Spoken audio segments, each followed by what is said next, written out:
Liberian കപ്പൽ മുങ്ങിയതിനെ തുടർന്ന് തീരത്തേക്ക് ഒഴുകിയെത്തിയ കണ്ടെയ്നറുകൾ മാറ്റി തുടങ്ങി. ബുധനാഴ്ച വരെ മത്സ്യബന്ധനത്തിന് നിരോധനം ഏർപ്പെടുത്തിയിട്ടുണ്ട്. കണ്ടെയ്നറുകളിലെ രാസവസ്തുക്കൾ കടലിൽ പടർന്നിട്ടുണ്ടോ എന്ന ആശങ്കയിലാണ് കപ്പൽ മുങ്ങിയ പ്രദേശങ്ങളിൽ മത്സ്യബന്ധനത്തിന് നിരോധനം ഏർപ്പെടുത്തിയത്.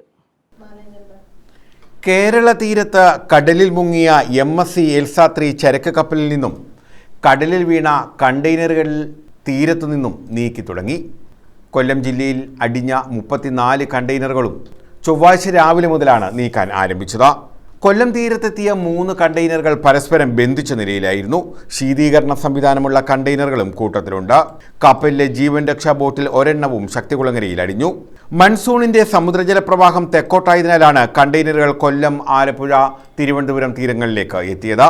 ആകെ 643 കണ്ടെയ്നറുകൾ ഉള്ളതിൽ 13 എണ്ണത്തിലാണ് ഹാനികരമായ രാസവസ്തുക്കൾ ഉള്ളത്. ഇവ കടലിൽ പരന്നിട്ടുണ്ടാകുമോ എന്ന ആശങ്കയിൽ മെയ് 28 വരെ മത്സ്യബന്ധനത്തിന് നിരോധനം ഏർപ്പെടുത്തിയിട്ടുണ്ട്. കൊല്ലം തീരത്തെത്തിയ കണ്ടെയ്നറുകളിൽ ഗ്രീൻ ടീയും ന്യൂസ് പ്രിന്ററുകളും തുണി ഉൾപ്പെടെയുള്ള വസ്തുക്കളുമാണ് ഉണ്ടായിരുന്നത്.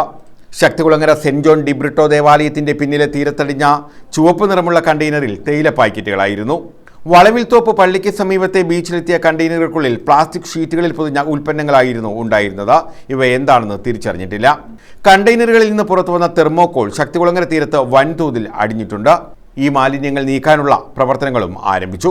കൊല്ലം തീരത്തൊഴുകിയെത്തിയ കണ്ടെയ്നറുകൾ മത്സ്യബന്ധന യാനം കൊണ്ട് കെട്ടിവലിച്ചാണ് പോർട്ടിലേക്ക് എത്തിക്കുന്നത്.